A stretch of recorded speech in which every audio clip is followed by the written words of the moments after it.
Welcome into the I-80 Boys College Football Show. Chris, we've got the Auburn Tigers. A couple years ago, you and Auburn fans were best friends, it seemed like. You, me, and everybody in the state of Alabama just wanted to grab hands and sing Kumbaya and talk about the Auburn Tigers.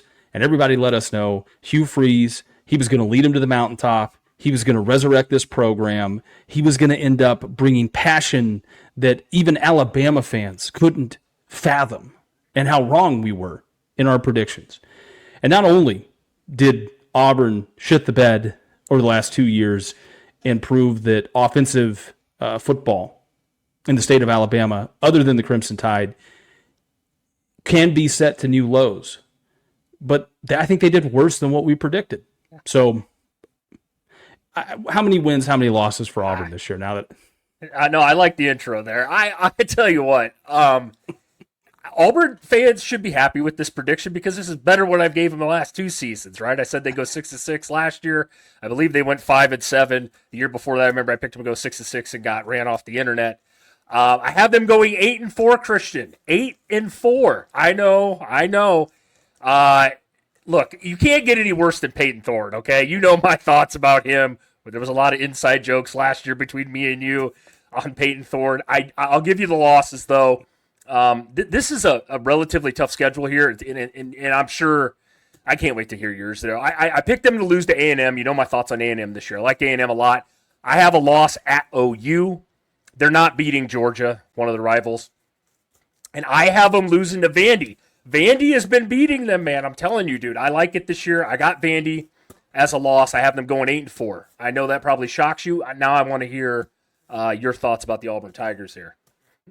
Well, I think the thing that shocks me the most is that I also have them going 8-4, and just where we are. And I'm not messing with you here. All right, this isn't. We don't consult one another. We just jump on and we let this thing roll. But OU, A&M, Georgia. But see, here's the thing. Mizzou or Arkansas. That's where I see them splitting somewhere in there. You know, Pittman's good every year to win one game that he is. You know what I'm saying? Like, that he's not favored in. So this could be one. I mean, it's at Arkansas, the Missouri game. What's Missouri going to be? We don't know that either. So, yeah, just a whole dynamic there. Could just throw it all off the table and go 5-7 again and make everything easier for everybody. Hey, they got to be happy. We both have them beating Alabama, though. That's huge, right? Man. So Auburn fans can't come on here and hate on us too much. 8-4 would be better than anything they've done in the previous 3 or 4 seasons. It's been pretty tough. I honestly, in all seriousness, though, college football's better if Auburn's better, right? It's been pretty tough the last 4 or 5 years, whatever it's been.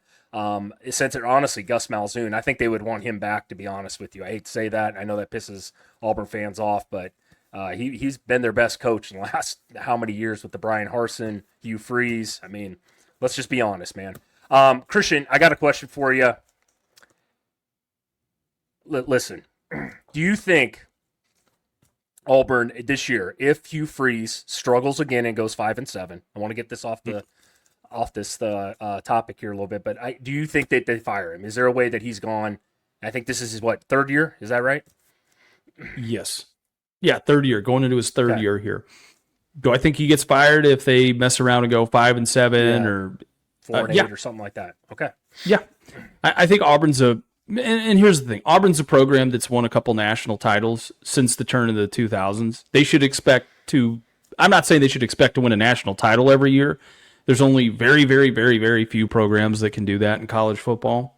But I do think Auburn should at least expect to be a bowl-eligible team. Auburn should at least expect to be in the conversation, you know, for one of the top-tier teams in the SEC every couple of years or so. But to be just a middle-of-the-road SEC team, I mean, for God's sakes, this isn't Kentucky. You know, this isn't Vanderbilt here. This isn't Texas A&M. You know, they're not a bunch of guys dressed up, running around, playing military, you know.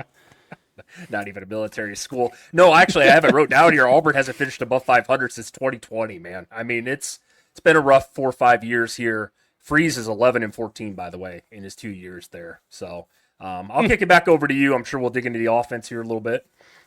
I wanted to just real quick. Okay. I mean, so many important games here, Chris. I'll give you my most important game. You tell me yours. I got Kentucky, and I'm going to tell you why I've got Kentucky in here. They should be one of the worst teams in the SEC this year. Okay. And this game is late in the season, but like you touched on, Hugh Freeze 5-11 in SEC play since coming over here. 5-11. Okay. Needs all the gibbies he can get right now. So that's the one I've got. Kentucky probably going to be the easiest game inside the SEC that they're going to play this year, at home, all that. You give it to me. What you got? I have Oklahoma. I know this sounds easy because it's the first, SEC school they play. One is it's at Oklahoma. It's on the road. Jackson Arnold is the quarterback now, the former quarterback of Oklahoma. I think Oklahoma is one of those teams kind of in Auburn's similar position, right? I mean, let's be honest. Oklahoma's been, I would say, one of the blue blood programs of college football in most of my lifetime anyway, and they've been struggling the last how many years under Venables. I think this is a make-it-break-it season for him as well, as you could make the case for Hugh Freeze. So I think that game for me on the road at Oklahoma, I think that'll be a tough one. I do think that'll be a really good game. I do expect both these teams to be decent this year. But I'm with you 1,000%. Auburn's got to start finishing better, man. I mean, they've been, I don't want to say the doormat of the SEC, but they've been finishing right in the middle, even subpar, honestly, the last couple of seasons. Yeah.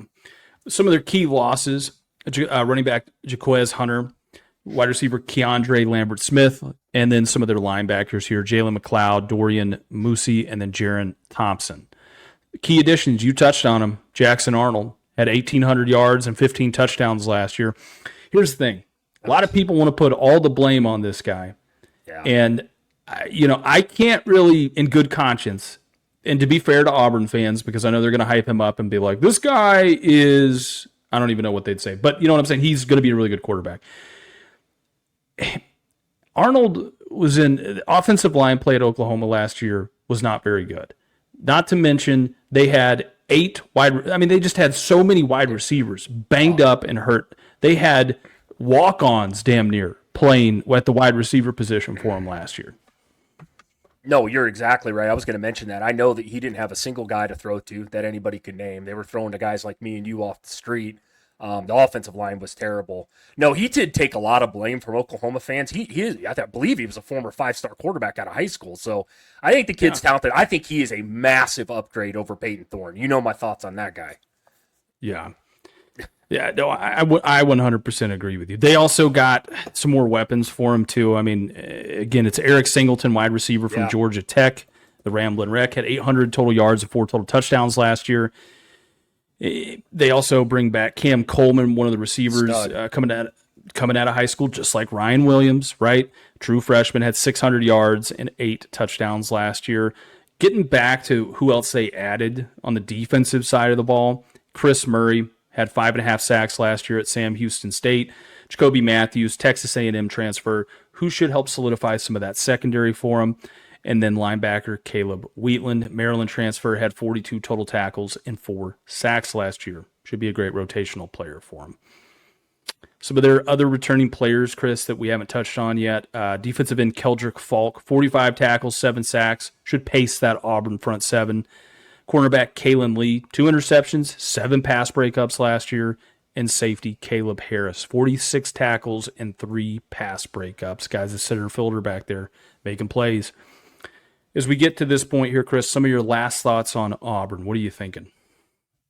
I like the defense. I mean, if you remember last year, the struggles were offense, right? I mean, that was their big problem. Defensively, they ranked 28th in points per game given up, which isn't too damn bad at 21.3. They finished in the top 10 in rushing yards allowed. I mean, that's really good. Like I said, I don't have a problem with the front 4. They're gonna have some issues on the back 7 there a little bit, but the offense, like I said, is the big key here. If Jackson Arnold can come in and he can run a little bit too, he's a good athlete. Get that offense going. I actually think Auburn does have a good chance to go 8-4, maybe even better, shock a few teams. But it's going to come down to that, to me, Christian. Like I said, overall, Auburn for this season, I think it's kind of like we said. We talked about it. Start to show. It's a make or break year for Hugh Freeze, in my opinion. Auburn fans, they're not going to take this anymore. This 6-6, 5-7. Those type of records. So I do believe they're going to have a better year this year. I do believe they'll be a much better team than last season.